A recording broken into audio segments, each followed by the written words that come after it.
सत श्री अकाल संगत जी। एक दिन साहिबे कमाल श्री गुरु गोबिंद सिंह जी महाराज का दीवान सजा हुआ था। संगत दूर दूर से आकर दर्शन कर रही थी और वहीं बैठी हुई थी। दीवान में कीर्तन हो रहा था। संगत गुरबाणी सुनकर आनंद ले रही थी। उसी समय क्या हुआ, संगत जी, एक नौजवान वनजारा यानी कि व्यापारी कलगीधर पातशाह जी के दीवान में आया। आकर उसने सतगुरु महाराज को माथा टेका और उस समय के 2000 रुपये गुरु जी को दशवंत के रूप में भेंट किए। उस समय 2000 रुपये कोई छोटी रकम नहीं थी। जितनी भी संगत वहां बैठी थी, सबका ध्यान उस नौजवान की ओर चला गया। अंतर्यामी महाराज सब कुछ देख रहे थे। कलगीधर पातशाह जी को सब कुछ पता था। फिर भी विनम्रता दिखाते हुए सतगुरु जी ने उस नौजवान से पूछा, भाई तू कहाँ से आया है, कहाँ का रहने वाला है, और ये जो तूने इतनी बड़ी रकम भेंट की है, क्या तू गुरु का सिख है या फिर ये पैसे भेंट करने के पीछे तेरे मन की कोई इच्छा है, क्या कोई मन्नत मानी है? यह सुनकर वह नौजवान हाथ जोड़कर गुरु महाराज से निवेदन करने लगा कि महाराज, मैं मुल्तान से आया हूँ, मैं मुल्तान का रहने वाला हूँ। सच तो ये है कि मैं निगाहे वाले पीर सखी सरवर का चेला हूँ। मैं व्यापार के लिए यहाँ आया था, लेकिन मेरा माल बिक ही नहीं रहा था। व्यापारी तो यही चाहते हैं कि सामान लाएं और बिक जाए। जब माल नहीं बिका तो मैं बहुत दुखी हो गया। मैंने लोगों से पूछा कि यहाँ कोई पीर है जिनके आगे मन्नत मांगूं। तब लोगों ने बताया कि पीरों के पीर गुरु कलगीधर पातशाह यहाँ रहते हैं। गुरु जी तो राजाओं के भी राजा हैं, महाराजाओं के भी महाराज हैं और बाबा नानक देव जी की 10वीं ज्योति है। महाराज, जब मैंने आपकी इतनी महिमा सुनी और आपके आगे मन्नत मानी कि मेरा सारा माल बिक जाए, तो सच जानिए मेरा सारा सामान बिक गया। मैंने यहाँ 60,000 रुपये का व्यापार किया। पहले तो एक चीज़ भी नहीं बिक रही थी, लेकिन जब मैंने गुरु गोबिंद सिंह जी से अरदास की तो मेरा सारा काम बन गया। इसलिए मैंने सोचा कि जो कमाया है उसमें से गुरु के लेखे लगाऊं। इसलिए यह दशवंत भेंट लेकर आया हूँ।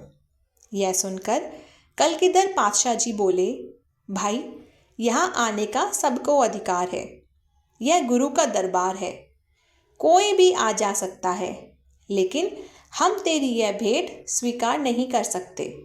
वह हैरान हो गया, क्यों महाराज, मेरी भेंट क्यों स्वीकार नहीं कर सकते? सतगुरु जी बोले, भाई, तू मुल्तान से आया है और तू निगाहे वाले पीर, लालों वाले पीर का चेला है। यह भेंट तो तुझे अपने पीर को देनी चाहिए। हम किसी का रास्ता नहीं रोकते। हमें इस तरह की कोई लालच नहीं है कि किसी और के चेलों की भेंट हम ले लें। यह सुनकर नौजवान बोला, महाराज, पहले मैं उस पीर का चेला था, लेकिन जब मैंने आपकी मन्नत मानी और मेरा काम बना तो अब मैं आपका चेला बन गया हूँ।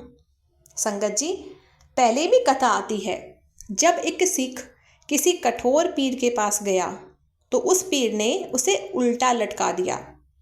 जब कलगीधर पातशाह जी ने पूछा कि मेरे सिख को क्यों उल्टा लटकाया, तो पीर बोला, महाराज, जब तक ये आपका सिख था मैं इसका बाल भी बांका नहीं कर सका, लेकिन जैसे ही इसने मुझे माथा टेका ये मेरा चेला बन गया और तब मैंने इसे उल्टा लटका दिया। इसलिए संगत जी, गुरु महाराज का सख्त हुक्म है सिखों के लिए कि पीरों और कब्रों को माथा नहीं टेकना, वहाँ से प्रसाद नहीं लेना। यह सिख रहित मर्यादा में नहीं है। जो पीर होते हैं, अगर एक बार उन्हें माथा टेक लिया जाए तो वह पीछा नहीं छोड़ते। वे कहते हैं हमें ही मानो, लेकिन सतगुरु का स्वभाव ऐसा नहीं है। चाहे हम माने या ना माने, गुरु महाराज कभी किसी का नुकसान नहीं करते। वे हमेशा सत्यचित्त आनंद में रहते हैं। गुरु महाराज ने कहा, अगर तू हमारा सिख बनना चाहता है तो केश रखने होंगे। केश इस गुरु की मोहर है। सिर से लेकर पैरों तक रोम रोम की बेअदबी नहीं करनी। दाढ़ी भी प्रकाश करनी होगी। संगत जी, दो नाव में पैर रखकर कभी पार नहीं उतरा जा सकता। तो कहते हैं ना, एक को दाता सेविये, हरि एक ध्याये, दूजे पासों मंगिए, ता लाज मराइए। या तो पूरी तरह गुरु का बनो या बिल्कुल नहीं। अंतः में गुरु महाराज ने उस नौजवान पर कृपा की, उसे खंडे बाटे का अमृत बख्शा। वह निगाहें वाले पीर का चेला नहीं रहा, गुरु का सिंह बन गया। बाद में वह बार बार आनंदपुर साहिब आने लगा, संगत लाने लगा, गुरु घर में प्रेम से भेंट चढ़ाने लगा। संगत जी, आज भी बहुत लोग पीरों, तावीजों, धागों में उलझे हुए हैं, लेकिन गुरु साहिब ने उसी की भेंट स्वीकार की जो गुरु की मर्यादा में आया। सीख यही है, गुरु को पूरा मानो, सच्ची कीरत करो, नाम जपो, वंड के छको, फिर देखो सतगुरु की कैसी कृपा होती है। भूल चूक की क्षमा कीजिएगा संगत जी। वाहिगुरु जी का खालसा, वाहिगुरु जी की फतेह।